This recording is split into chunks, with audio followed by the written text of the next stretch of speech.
Good morning and welcome to this talk. I am PETUREAU, postdoc at the Laboratory of Solid Mechanics at École Polytechnique in France, and I'm going to present our work about mixed mode 1+3 crack growth in benedict steel specimens.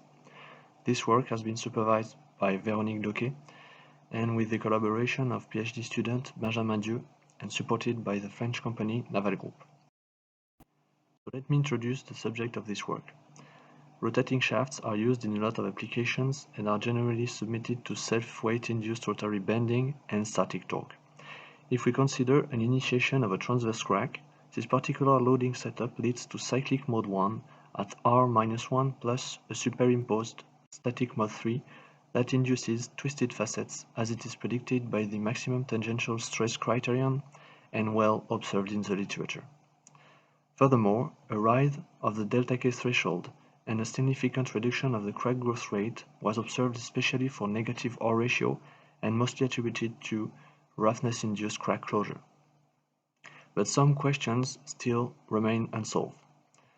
We do not know why some materials have the same crack growth rate reduction but do not exhibit twisted facets. To our knowledge, there is no paper on plasticity-induced closure effects in mixed mode 1+3. And finally, is the beneficial effect of a static torque continuously increasing, or is there a saturation as the torque rises? In order to try to answer these questions, a low-alloy benedict steel supplied by Naval Group was used.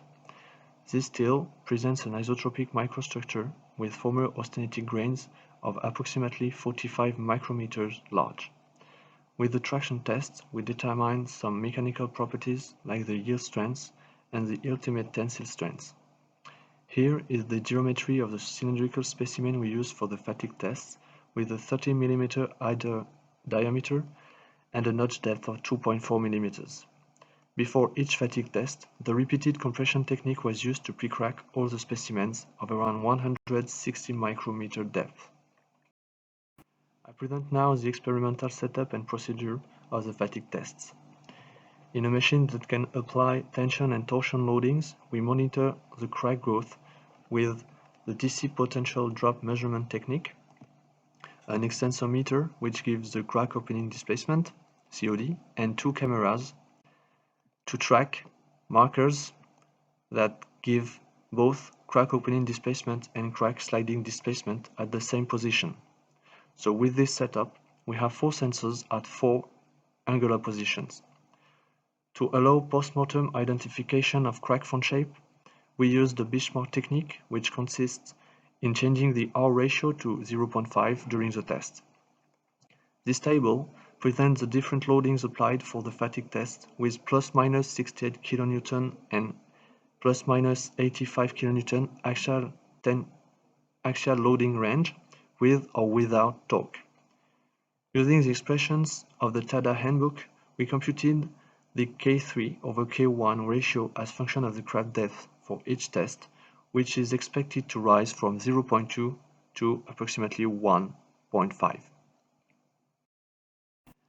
Let's review some results.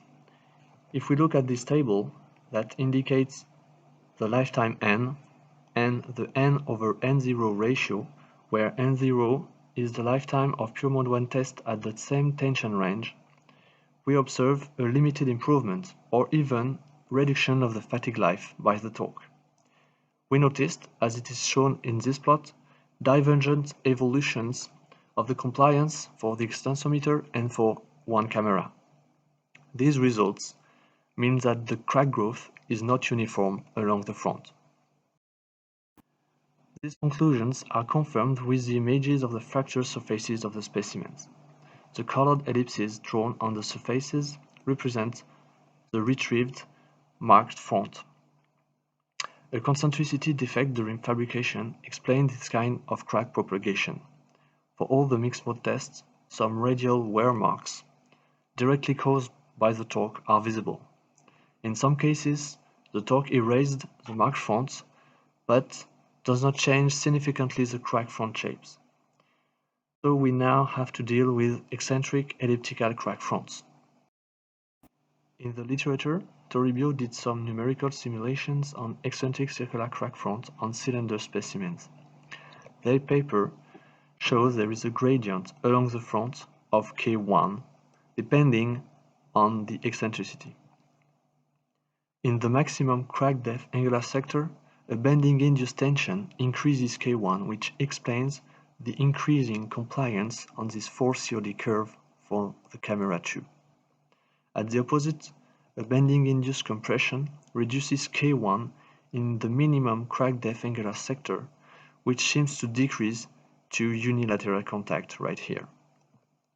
It also explains the decreasing compliance on this other 4 COD curve for the other camera. So the bending-induced tension or compression drives the crack growth. However, in our case, we also have to take into account the ellipticity of the crack front and the applied torque. To do so, we developed a 3D finite element model to handle such crack fronts and to compute stress intensity factors along these crack fronts.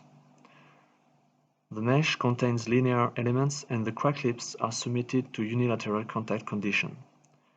The mesh lines are oriented normal to the crack front, the lower surface is completely blocked, and tension and torsion loadings are applied on the upper surface. We imposed the values of the ellipse parameters, which are the minor and major axis and the eccentricity. To compute the stress intensity factors, we simply fit the opening and sliding displacement profiles. Let's see now what this model can tell us in our case. We take here the ellipse parameters of the max front of a mixed mode test and compare the evolutions of K1, K3, and the K3 over K1 ratio versus the crack depth for different angular positions with the one obtained for a circular centered crack front. We observed that depending on the angular position, the values are higher or lower than expected. Basically, we can split into two angular sectors. If theta is lower than 90 degrees, then K3 over K1 is higher than expected, otherwise it is lower. For all the fractured specimens, we did topographic measurements and we extracted tangential profiles for different angular positions on different rows, which represents different crack depth. These profiles are represented by the yellow lines here. The twist angle and the roughness are deduced from each profile. If we look at the local roughness, we notice that for theta lower than 90 degrees, values are higher than for the other angular positions. If we consider other tests, we observe no correlation between the mean roughness and the torque. This trend is also observed for the local twist angles. Now we can compare these twist angles measurements with those predicted by the maximum tangential stress criterion. For all the mixed mode tests with plus minus 85 kN axial loading range, we plotted the values predicted by the MTS criterion, represented by the lines and the dashed lines, and the experimental values represented by the colored dots for different angular position. For the three tests, the measured twist angles are much lower than predicted values. Furthermore, as we can see on this plot, we observe no correlation between the twist angle and the K3 over K1 ratio. These particular results will be discussed in the next talk by Véronique Doquet. We modify the 3D finite element model presented earlier to allow incremental simulations. After computing K1 at each node along the front, this kinetic law is used to perform the crack front propagation before remeshing the model in order to identify the C and M coefficients with both mode 1 fatigue tests. In this equation, the U ratio is uniform along the crack front and is defined by the delta K effective over delta K nominal ratio.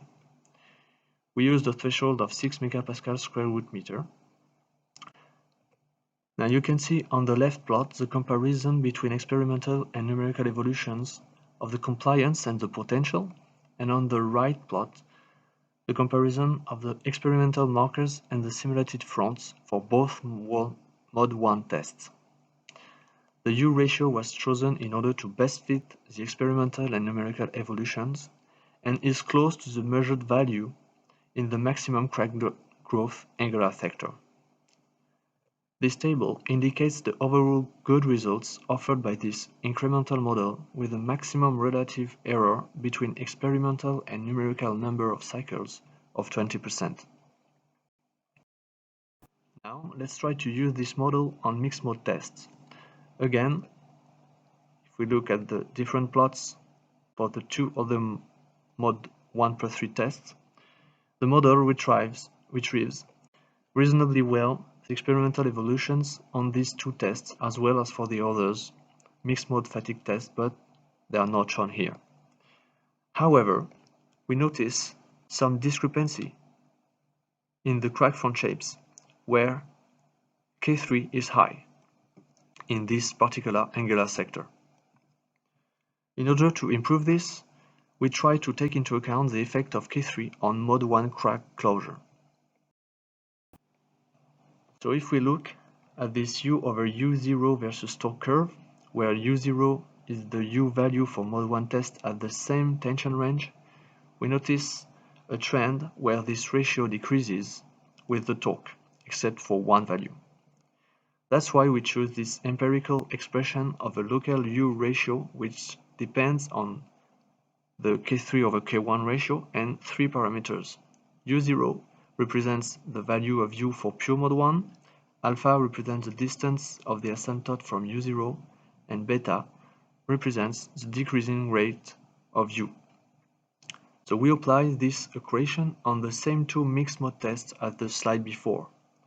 I recall here the crack front shapes if we consider a uniform U, and if we impose U along the front with this expression, we obtain the green fronts here. So we observe a real improvement, especially in the second case, because K3 is higher. To conclude this talk, I sum up the main points and results we obtained.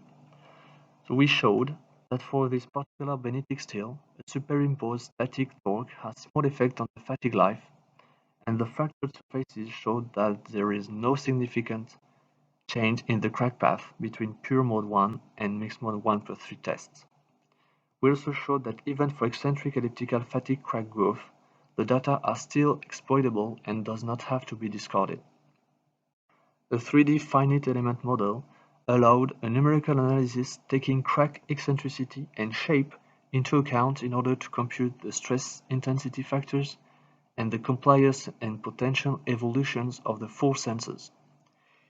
If you are interested in going deeper in the analysis of this work, I strongly encourage you to watch the next talk, which will focus on the effect of the steady torque on crack tip plasticity and non-singular stress effects presented by Véronique Doquet. Thank you.